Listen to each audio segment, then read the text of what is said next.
Salah satu pertanyaan singkat yang mungkin lu juga pengen tahu jawabannya adalah, bisakah atau kapankah mobil listrik ngegantiin mobil BBM yang semua orang pakai di jalanan sekarang? Alasan yang bikin mobil listrik itu jadi idaman biasanya karena ngebut, canggih, tapi ramah sama lingkungan ketimbang mobil-mobil yang biasa kita lihat di jalan yang pakai BBM. Sekarang kan emang udah ada mobil yang suku cadangnya beroperasi menggunakan aliran listrik, tapi harganya yang mahal bikin orang yang bisa make jadi masih langka banget. Terus, kapan harganya bisa lebih bersahabat dan dipakai orang-orang merata di seluruh dunia, khususnya di negara kita ini?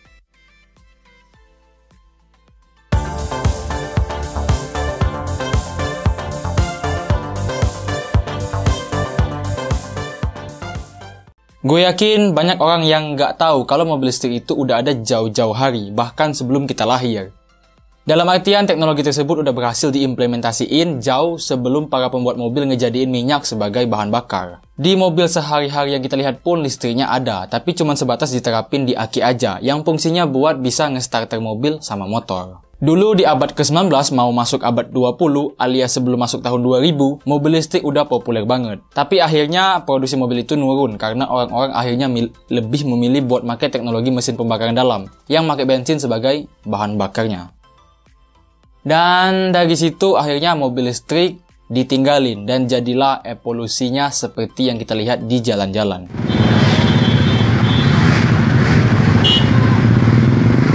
Tapi masuk di tahun 2000-an, akhirnya potensi dari mobil listrik kembali digali secara serius. Dan dibikinlah proyek-proyek buat ngasilin produk mobil listrik yang komersial, yang bisa dijual terus dipakai orang-orang.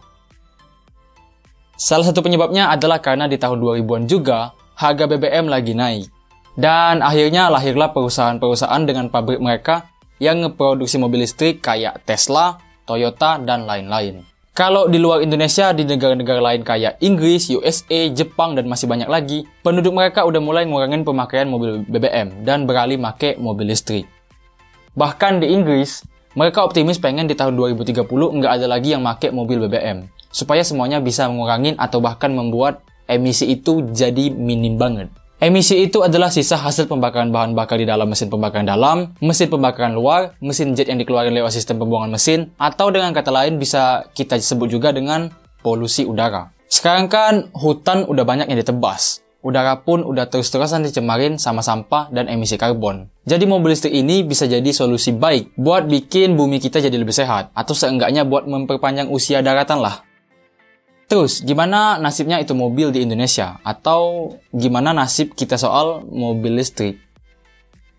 Enggak perlu pesimis, karena rupanya pemerintah udah mulai ngambil tindakan atau langkah-langkah buat ngadopsi mobil dan juga motor listrik supaya mulai digunakan orang-orang di jalanan di Indonesia. Pemerintah udah ngebahas sama perusahaan-perusahaan gede kayak Toyota, Honda, dan Hyundai supaya ada pengembangan mobil listrik di tanah air. Karena di negara kita ini ada potensi besar di mana di Asia Tenggara cuman kita sama Vietnam yang punya produsen baterai nikel. Buat yang nggak tahu, baterai nikel merupakan bahan baku yang diperlukan buat bikin kendaraan listrik. Intinya kita punya bahan buat bikin suplai baterai kendaraan listrik, kayak mobil listrik tentunya. Bahkan kita diprediksi bisa jadi salah satu pusat mobil listrik global. Tapi bener sih, data yang ada ngasih tahu kalau di Indonesia ini adalah negara yang memiliki total cadangan nikel terbesar di dunia, bahkan nomor 1. Dengan adanya fakta itu, sebenarnya kita bisa manfaatin potensinya dengan pemerintah yang bikin edukasi atau sosialisasi ke masyarakat supaya banyak yang minat buat make mobil listrik. Dari perusahaan yang udah bekerjasama dengan pembuat baterai listrik lokal kita. Dengan demikian, produksi baterai mobil listrik di tanah air bisa naik dan ngedominasi pasar domestik. Habis itu, makin banyak perusahaan luar negeri yang mau investasi buat pengembangan mobil listrik di Indonesia. Dan kita pun bisa ngikutin produksinya langsung. Bahkan CEO Tesla, Elon Musk, dia berminat dengan produksi nikel di Indonesia. Kalau kita sampai berkolaborasi sama Tesla, Indonesia nggak cuma bakal finish sebagai konsumen, tapi juga jadi bagian dari produsen baterai dan kendaraan listrik dunia. Sekarang pun udah dimulai sih sama perusahaan-perusahaan lain kayak Toyota dan lain-lain yang udah ngasih investasinya ke produsen baterai nikel lewat pemerintah. Biar nggak sia-sia, kita juga harus ngeganti sumber listrik kita yang selama ini sebagian besar make batu bara yang diolah oleh PLTU.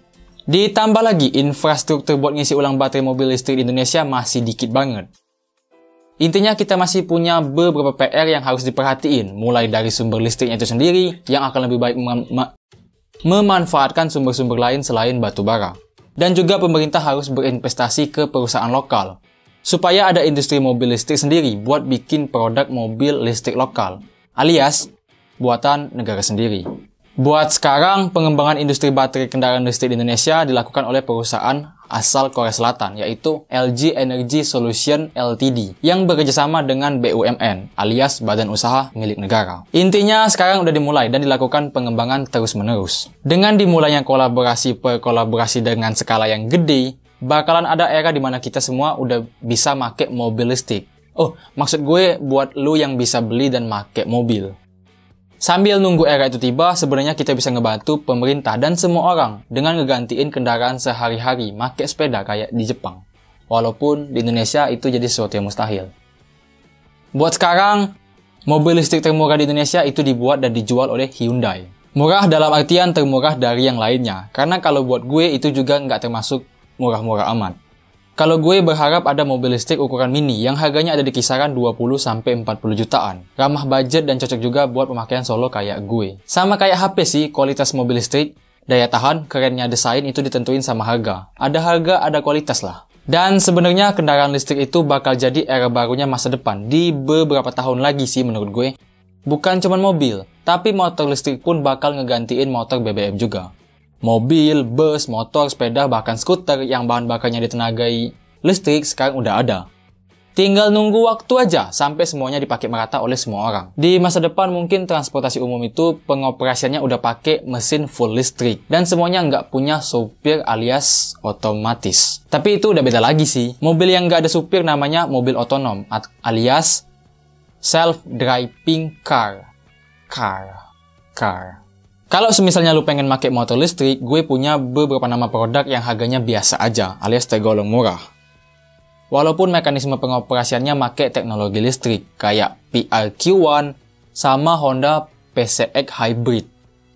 Harganya 18 juta buat PRQ1, sementara buat PCX Hybrid dari Honda harganya 40 jutaan. Tapi PRQ1 dia kecepatan maksimalnya cuma sampai 60 km per jam, dengan daya tahan baterai sampai jarak 70 km aja. Sementara PCX Hybrid dia udah 150 cc, kayak motor umum yang bisa kita pakai. Wujudnya sih kayak NMAX, jadi wajar juga kalau harganya sampai 40 juta. Gojek aja sekarang udah mulai nguji coba pakai motor listrik, dengan niat supaya ngurangin emisi, buat lingkungan yang lebih ramah udara. Lu sendiri, tertarik gak sama kendaraan listrik, entah itu mobil atau motor? Coba tulis di kolom komentar. Sekian aja buat yang bisa gue bagi tahu, semoga bermanfaat dan sampai ketemu di konten Teknodaim berikutnya.